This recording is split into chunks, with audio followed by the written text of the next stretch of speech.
My name is Angelo. I'm a part of the member of the Strategic Alliance Committee for the UAE Food and Beverage. And I will moderate with this panelist expert. And I'm very glad to be here with all of you.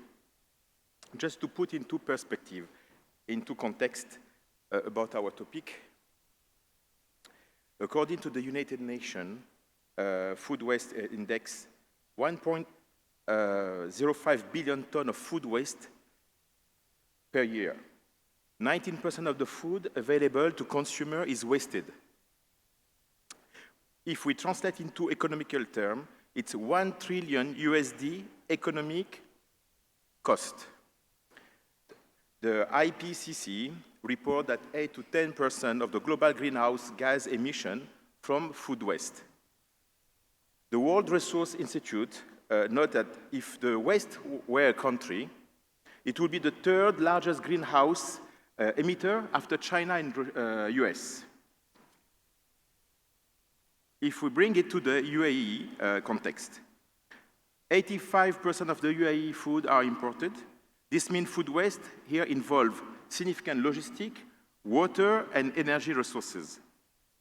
During the COP28, as per NEMA National Household Food Waste Survey, 61% of UAE food waste occur at household. While most of the time we focus on the B2B business, but 61% come from the household. AI tools are now being used to analyze consumer habits, local events, weather, and logistics. Before it occurs, both commercial and operational are increasingly in household. Let me introduce our panelist team. Sam Clever, the CEO of NOSTRA UAE, specialized in XR, extended reality. Bilal Khan is a partner at EY Parthenon. He works mainly on the food security and agri-food topic for the MENA region. And Loubna Zaitouni, Senior Legal Affairs Specialist at UAE Ministry of Economy and Tourism. During this session, we'll try to answer to several questions.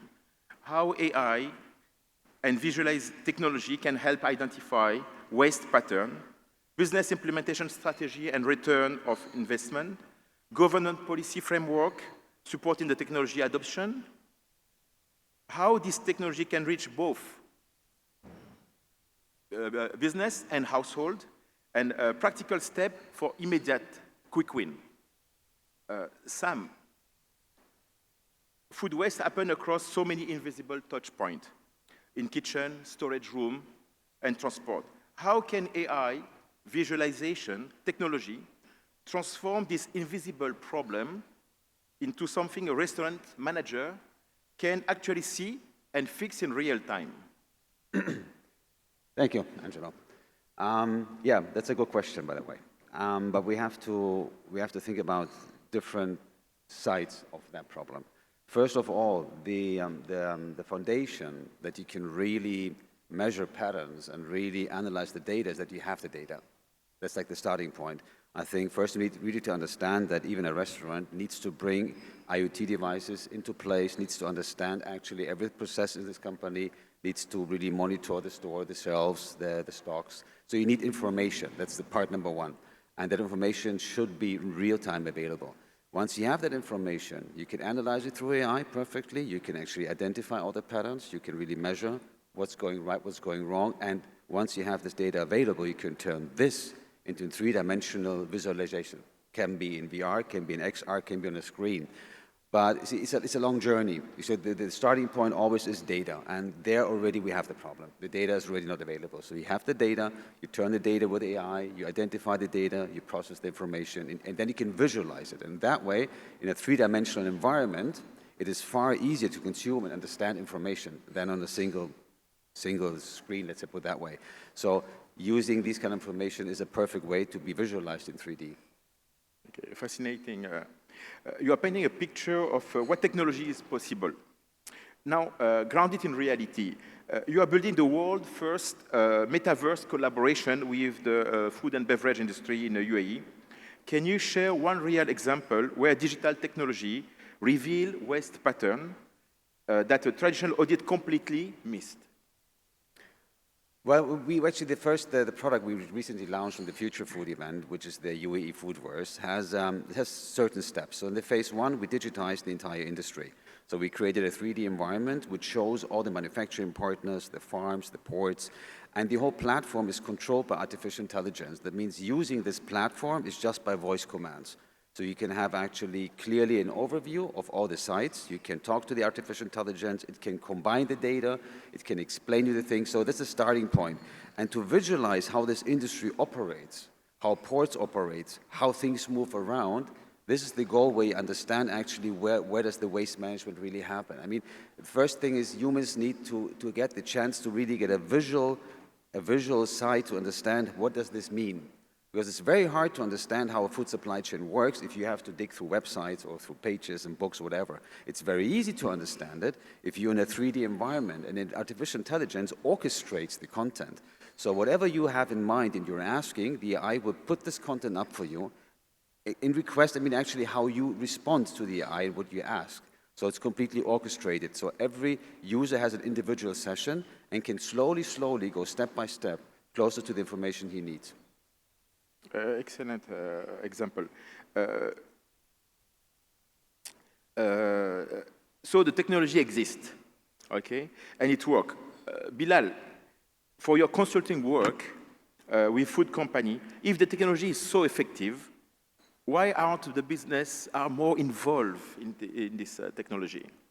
Look, I think that's a great question. And firstly, thanks for having us on this platform for this very important topic. As you mentioned, the quantum of the waste that exists globally is immense, but also within this region in particular, when you compare it to benchmarks across the world, is quite high. To come to your point about the adoption rates on businesses and why they're lagging, I think pointing at a single most item is probably challenging to do, so I'm going to, as a typical consultant would say, cover it in 3 points. Number one, I said, is the perceived complexity of the technology.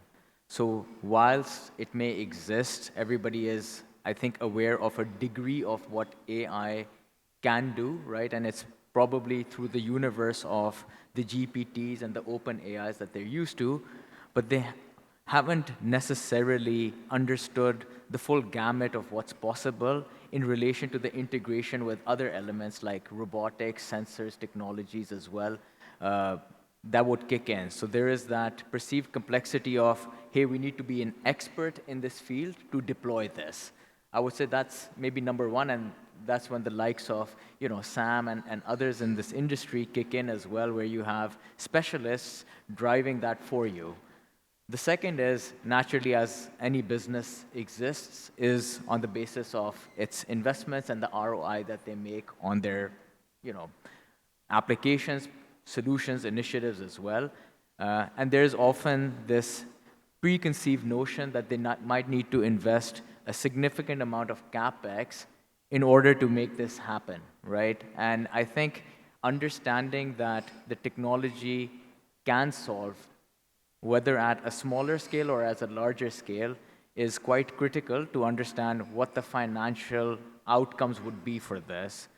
And the third element is probably more of the human element, which we will maybe touch upon a bit later as well, as the adoption, right? I think people are typically used to operations and systems in their way of life and way of business, and they're a bit apprehensive to change, to make things happen. But I think it's inevitable, it will happen. And I think overall the consensus, though, is that they are looking for solutions. So despite the things that I've said, I think people are looking at the opportunities, because at the end of the day, it not only solves a business need, but it also solves a societal need as well. Okay. Sam, when Bilal talks about the cost barrier for the ROI, all the investment, what is your response? Can you give us a sense of what investment it requires for actually talking about a mid-size retailer or restaurant? Well, I mean, we have companies out there which offer smart kitchen solutions and for reasonable costs.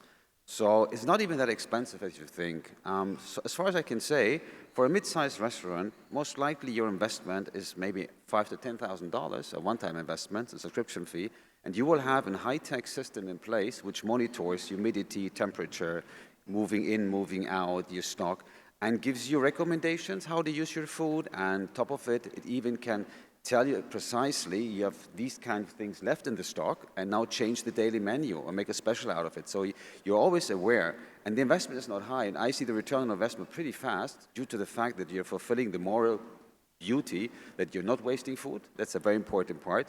ROI, I get the point, but there's also our responsibility to make sure we don't waste food. So therefore, on the long run, even though there are not really a lot of numbers out there, but in the long run, this is going to be monetized 100%. This will be amortization.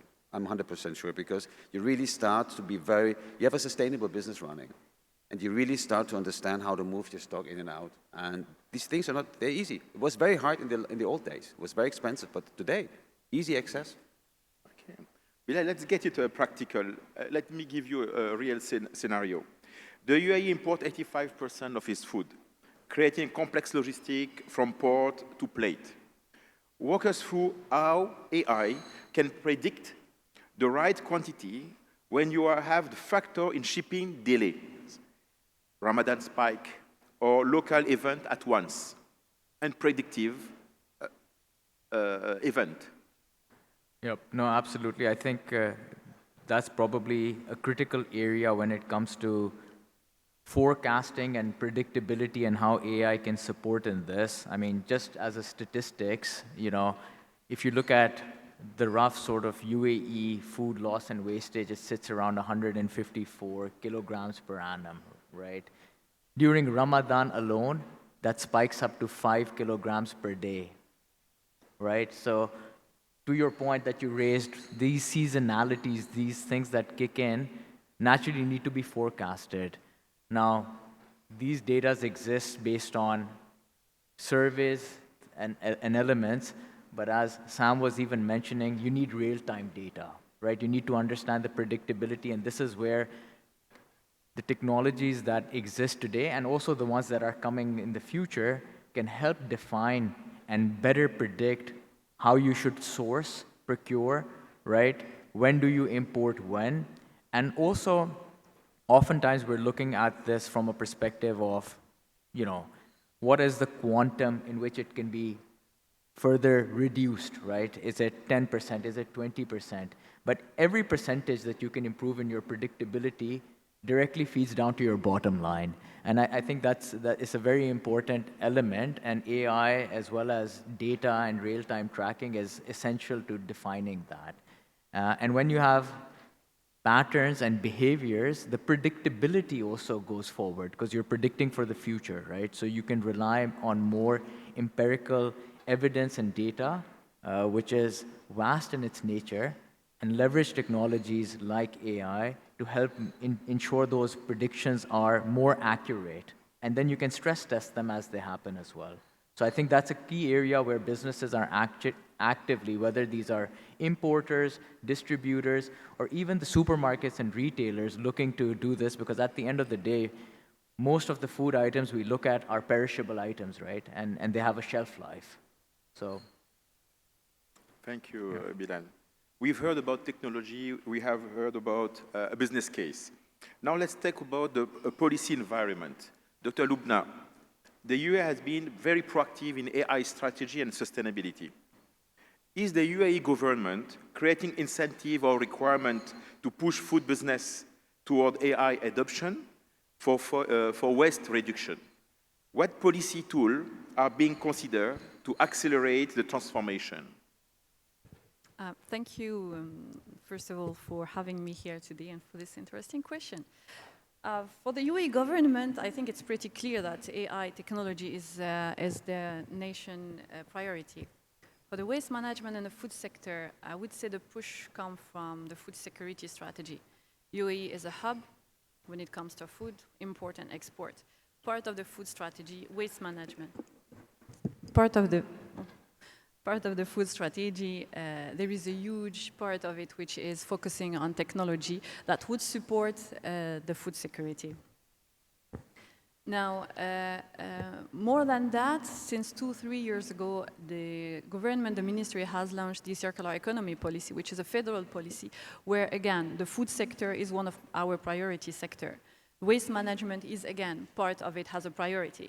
And those policies have set up baseline KPI, standards that implicitly push for the use of AI. Today, the amount of data that we need to implement, monitor those policies, those strategies, and make sure that they achieve, require the implementation and the use of AI. You have I think it's the 17th of September, His Highness Sheikh Mohammed has announced the National UAE Cluster Policy. Part of the National Cluster Policy is the Food Cluster Policy. The food cluster is actually allowing to have in one space, in one ecosystem, the entire food stakeholder, and the technology player as well. So here we're planning to have between technology and food sector a bridge that can help push for the implementation of AI.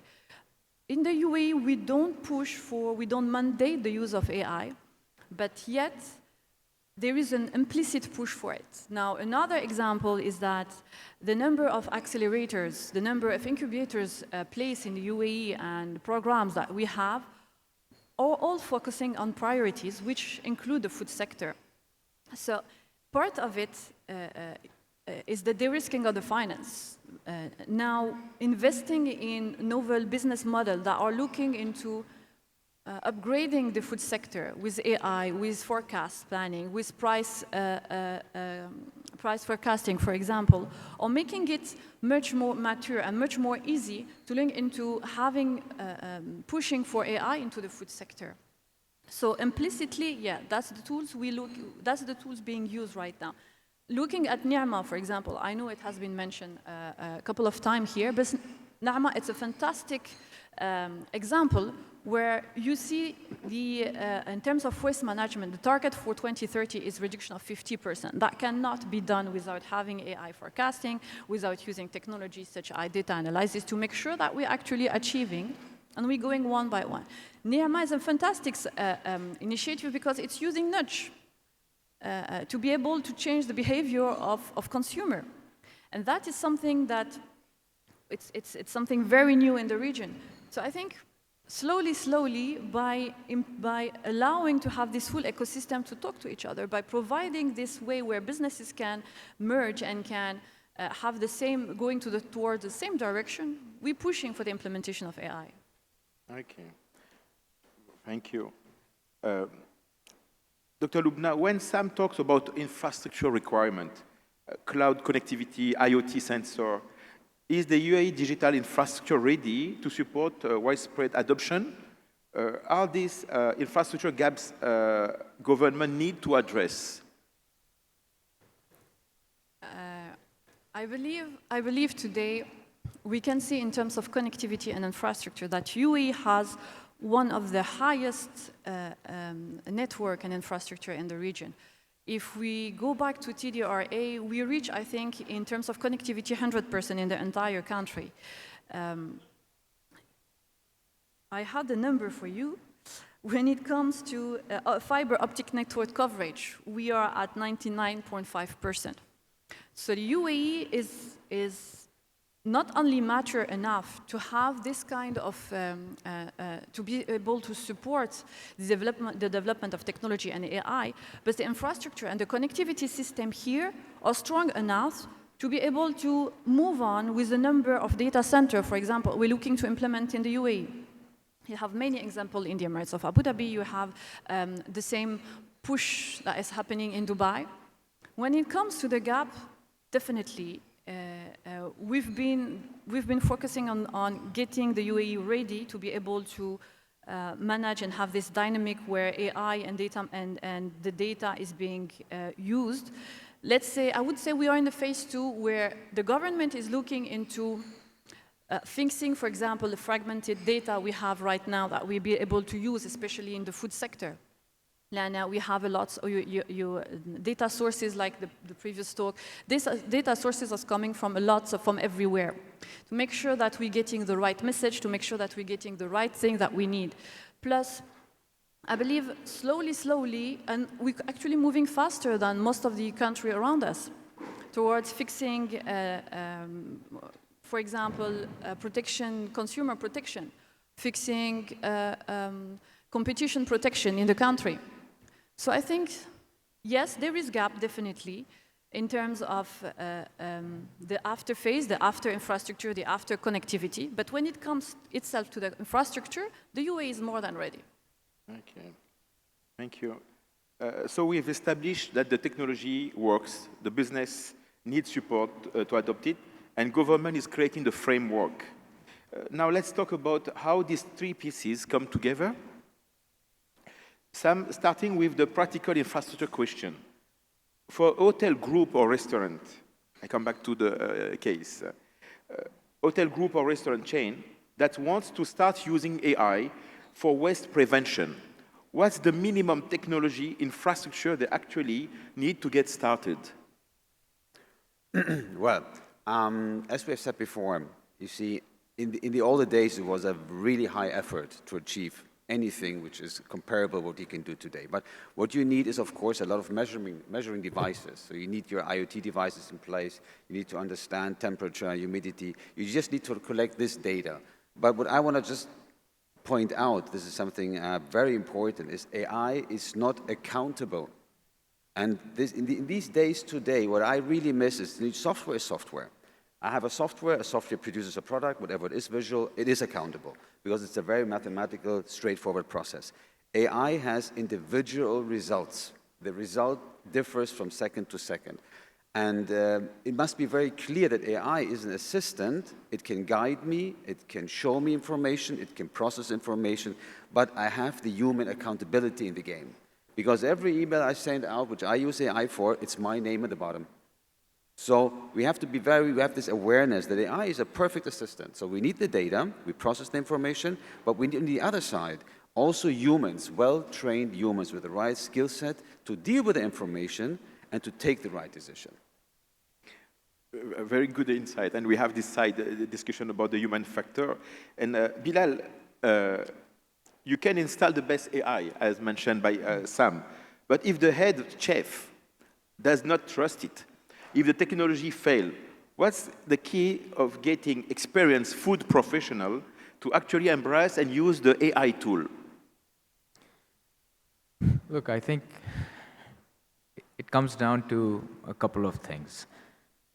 Fundamentally, I fully agree with what Sam says, right? You need to have, and there are developments globally within the region focused on AI and the technology, right? As we've talked about, there are use cases that exist today and there are more evolving cases that are coming. But them in isolation without the human ownership and accountability is not going to result in any active steps of reduction on food loss that we're talking about as well. So how do you bring that awareness? So part of it is awareness and education, right? And, you know, it's driven a bit by the government, but it's also to be driven both intrinsically by the industry and the groups of individuals. In this case, we're talking about the hotel, restaurants, catering, the HoReCa food service sector as well, but also the businesses on what's possible and what's achievable. So that's one end of it, right?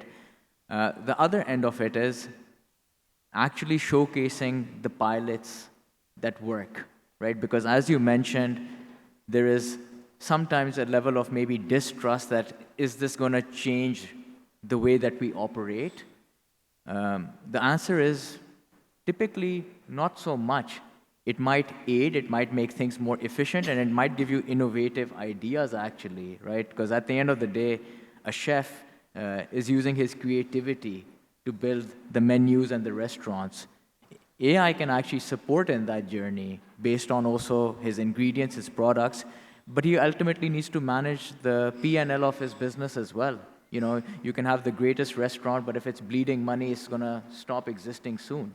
So I think the combination of the two is probably what's required, a push on awareness and what it can do, and then smaller pilots and use cases that actually give the confidence that this is not going to necessarily completely change how we work, but augment the way that we run our business.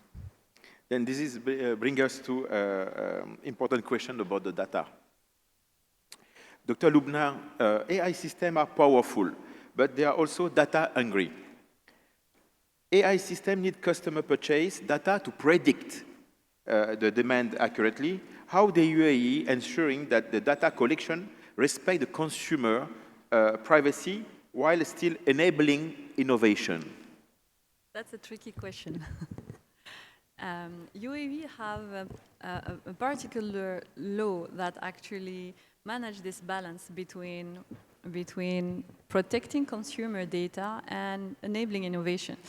It's the Federal Law 45/2021. It's known as the PDPL, Protection Consumer Law. This law is one of the most advanced, I would say, even compared to we've kind of managed to reach the same standard level that in EU, in the sense that the scope is quite broad, so it's covering the data in UAE for the entities that use that data, and for the entities outside the UAE who uses the data coming from a resident or citizen from the country. So the scope is quite large. It defines personal data largely as well, so it encompasses the names, the image, voices, identification number, online identifier directly or indirectly, so it's quite protective.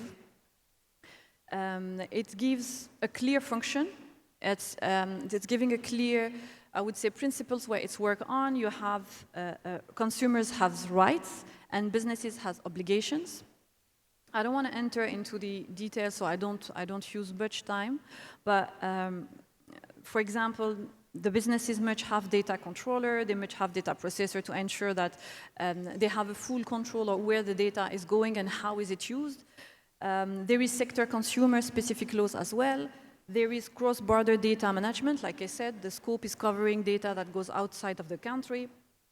There is specificity around data anonymization and innovation-friendly practices.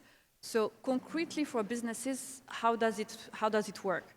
The business needs to clarify whenever the data is personal or not, to make sure that it doesn't go outside the framework of the law. They need to obtain what we call lawful basis. It means that they need to obtain the consent of the person from who they are taking the data. They need to limit the purpose of the use and be completely transparent on what is used. For example, they need to take only the data that they need. They cannot take data more than what they can be able to use. Again, they have to apply data minimization, anonymization as well, to make sure that we cannot go back to the source of the data, and have cross-border consideration to make sure that the country where the data is going or the cloud that is being used have the same level of security and the same level of governance that the UAE is implementing. And because the laws actually set clear guards, rather than that blanket and blurry areas, it enables innovation in the way that any business who needs to use data knows how to use it. And then that's why the law is actually balancing between consumer protection and the use of and the enabling of innovation. Okay, thank you. Let's look ahead. Sam, you are at the cutting edge of technology innovation. We focus on commercial operation, but as I mentioned, NEMA research shows 61% of the waste happen at the household. Beyond today AI capability for businesses, what's the one emerging technology in the next 3 to 5 years that could help us tackle waste, both sides, commercial, kitchen, and in the home, where most waste actually occurs? Well, I mean, the pity actually is that we have these technologies in place since quite a while, and the adoption is very slow. really slow, because I really had some phone calls this morning to figure out some different franchises globally who is actually already implementing smart kitchen solutions. And I was shocked that actually most of these companies still work like with notes and with spreadsheets and stuff like that. So the industry itself should see it as a personal challenge and also a satisfaction to control their stocks proper and nicely. Because I can imagine if I can really control everything I have in stock and I can really be perfectly avoiding food waste and I really use all ingredients, that must be kind of satisfying. As me, as a chef, as a manager, lovely. If you look to the private households, we can see slowly, we have those smart refrigerators, we have smart solutions in households, but the consumer will never, if you ask me, will never put extra dollars on the table to enhance his smart home solutions to prevent food waste. What will happen anyway is by smart shopping solutions, by refrigerators, people now, we have these refrigerators with monitors, AI included, they measure the ingredients, they measure the content. So I think, but we have to wait for the adoption in the private sector, for the consumers, we have to wait for the adoptions, and sooner or later, this will be very helpful to prevent food waste. Thank you. Dr. Loubna, Sam just described the technology reaching consumer. Are there a campaign or initiative, especially targeting household from the government? Targeting, sorry? Household. Are there a campaign or initiative especially targeting consumer, household today from the government? You will see from the government itself, we're looking with partners. Taking, for example, the Circular Economy Council that the Minister of Economy chair, we've been working with, for example, Emirates Foundation to enable Ni'ma's initiative. We've been working with, so if you look from the public sector, most of it will be a volunteering initiative carried on by local communities. Local communities are very much active, so at this point, we are supporting any initiative that is working on. You will have for example, coming here, I had a discussion with one of our partners, WWF, who has this very interesting initiative where they go and clean up. It's called clean up, actually. So they go and clean up areas. And for example, when they find cigarettes thrown, they're going to count each of the cigarettes. And from the number of cigarettes, they're going to increase the prices to make sure that whoever actually smoke would not throw it in the floor. So the less you throw, the price will go down. The more you throw, the more the price will go up. So there is actually local communities who are very much engaging with household, to ensure that there is this I would say, dynamics between government, private sector, and household and consumer to make sure they're part of the discussion. Thank you. This has been a rich discussion. Technology, strategy, policy, and now the critical consumer dimension. But let's end with something concrete that our audience can act on. Bilal, what should the business do tomorrow? If a hotel chain, again, food retail or restaurant, is starting from zero with AI, what's the one thing they should implement first to see a quick win and build the momentum? Yeah, look, I think it would vary, to be honest, depending on the type of business. So it would be difficult to say what would be that one quick win which would cut across the board. But the recommendation that I would have is, especially if you're starting from ground zero, is truly look at your life cycle, the value chain that you serve, and see what nodes AI can be embedded in, right? Where do you have the data?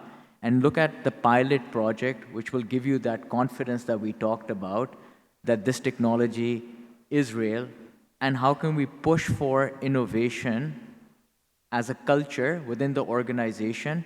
Because at the end of the day, in large, let's say, F&B groups, you have multiple departments managing multiple aspects. And at the end of the day, you need to also empower them to try, test new tools. And the best way to always do anything like that is at a pilot scale and then ultimately launch it at a bigger level. So the recommendation would be look at those pilots and those use cases where you can deploy it, but think across your value chain. Thank you. So we have a clear path forward individual businesses. Dr. Loubna, let me end with you on the big vision question. By 2030, can UAE become a global model where every food business use AI to prevent waste as a standard practice? What needs to happen to make this vision real? Well, I think we already have the basis. We already have the foundation. We already have a strong policy structure and framework, strong governance, where AI is at the center of our practices, is our center of our economic growth. It's one of the top priority. It's one of the new economy priority sector as well when it comes from FDI, when it comes from national and external investment. I think the way the ecosystem is placed in the UAE in terms of having having the food sector and the tech sector talking to each other, having a high number of incubator, especially for SMEs, and the UAE economy is majority SMEs, carrying this dynamic, carrying this full push to have AI being implemented in the food sector. It's there. I think we have, like I said, previous question, the infrastructure is ready. The connectivity is there. There is a war going on the need of data, and I think this work will bring a certain standardization in AI practice when it comes to what's the fundamental that we need to be able to use the data we have in UAE. And soon we can reach the same level that are in EU to make better decision making. We're looking into forecasting. UAE is one of the most active country when it comes to forecasting, predictive analysis. One huge example is the Dubai Future Foundation. I think in the same time, UAE is have this global leadership where when we actually work on something, we achieve. So far, the past policies that we have put in place have given achievement, have given results. And the government has always worked in a way that we take the private sector with us on the table. We start, the Minister of Economy, for example, it's easier for me to talk about the Minister of Economy and Tourism. The minister has adopted this approach that have been working very well with the private sector. We always go from bottom-up approach. We ask the businesses, what's your issue? What's the challenge? What do you need right now to make things move faster? What do you want us to focus on first? We've been doing that with circular economy. We've been doing that with the National Food Cluster, and it worked. Having an open dialogue with the private sector, make them go on board with our own vision where we go towards having AI implemented, where we can have this discussion where we actually ask them, what do you need? If we want to have AI practices to be standardized and AI is being AI in a systematic approach for the food cluster, what is required? And I believe this is what making it, I'll say, its ultimate objective to have an AI and systematizing any of our strategy and objectives. Thank you. Sam, before we close, I have one more technology question. We've talked about AI predicting and preventing waste, but what about the waste that inevitable? Expiry, inventory, food that can't be sold. Are there AI solutions for distributing this food to charity or converting it to other use before it becomes waste? Yeah, I mean, you see, starting always with the same point, data. Picture this, imagine the majority of restaurants would really run a very sophisticated IoT system there and monitors their entire food stock. So technically, if you centralize this on a platform, you could see at any second of this day what is available, what is close to be expired, what can we pick up and just use for other purposes, for charity purpose, or even to support somebody else. We just need the information. So On that way, you would really prevent food waste. We will not lose one single piece of food or rice or whatever we have there in our stock, because if we just share the data, we will make sure that everything, before it runs out, will be distributed somewhere else. Thank you. Bilal, let me ask you about measurement and accountability. Once a business implements AI for waste reduction, how do they measure the success?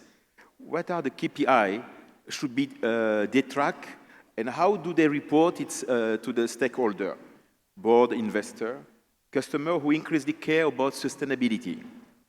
Yeah. No, I think, look, you can't manage what you can't measure, right? That's the infamous saying. So similar to the point of data, KPIs are key. Of course, they would vary on operational levels, but let's look at it at an operational level, right? So that would be what is the food waste that you are either diverting or saving, right? Fundamentally, what's the quantum of that, right? Whether that's measured in kilograms or whether that's measured in the value that it costs you. But on the element on sustainability as well, and as you mentioned in your introduction, food wastage accounts for almost 10% of global greenhouses.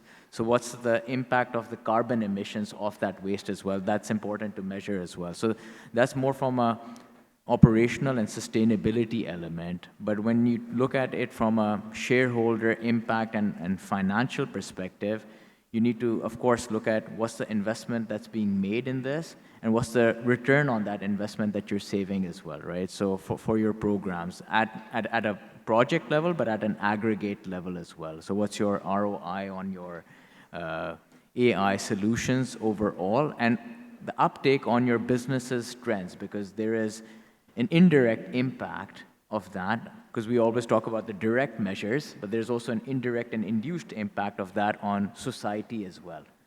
And last but not least is more on the human and adoption element, because if people are not adopting the technology, so it's important to track what is the adoption levels, how much are we embedding AI, how much of newer, innovative, novel solutions are being considered as part of our business cycle. So if you look at it from those three verticals, operational, financial, and then more on the adoption side, I think it will give you a good platform to at least track where you stand as a business. Thank you. Dr. Loubna, one final question on regional collaboration. The UAE is a leader in this space, but food waste is a GCC-wide and global challenge. Is there regional or international collaboration happening? Can the UAE AI-driven solution policy framework serve as a model for the neighborhood country? If it can, of course I will say yes. If you ask me, I will definitely say yes. UAE policies and models are scalable and transparent. They have proved that they're actually efficient. There is, again, results. UAE is not acting in isolation, especially when it comes to waste management, when it comes to sustainability. It cannot. First, because we cannot jeopardize the economy itself, but because we need the nature of the trade we have with our neighbor country means that we have to work with the neighbor country to fix this problem. When it comes to circular economy, when it comes, for example, to waste management in the food sector, we import a lot, we export a lot. We need to work with our neighbor country to make sure that the standards we use for waste management are the same. We don't want to, we want to avoid greenwashing, for example. We want to make sure that any decision that is made in one of the GCC country is followed by the other, and making sure that we are going towards the same level of sustainability. When you talk about organic food, for example, it has to be the same level of organic food in UAE or in Qatar or in Saudi. When we talk about bioculture, it has to be the same. When we talk about agri-tech, it has to have the same level of the same understanding first, the same level of commitment, and the same level of practices and standards and baseline to make sure we're all doing the same work, we're all going towards the same objectives. If we work together, definitely you'll find a couple of committees and working groups like the GCC Food Security and Waste Reduction Committee. You'll find joint innovation ecosystem. The cluster is working, the food cluster is working closely with Saudi Arabia, Kuwait, and Bahrain, for example, to improve the way waste management is handled in the region. We've been working with the FAO Global Food Loss and Waste Network. So instead of collaboration, yes, definitely there is. In terms of being a regional model, I would say we can be the model only if we have the neighbors country with us. It's not, again, it's not an isolating work. And to make sure that we do the right thing, we need to work together. Thank you. As we are about to close our discussion, if the audience has some question, we would like to welcome. It's okay.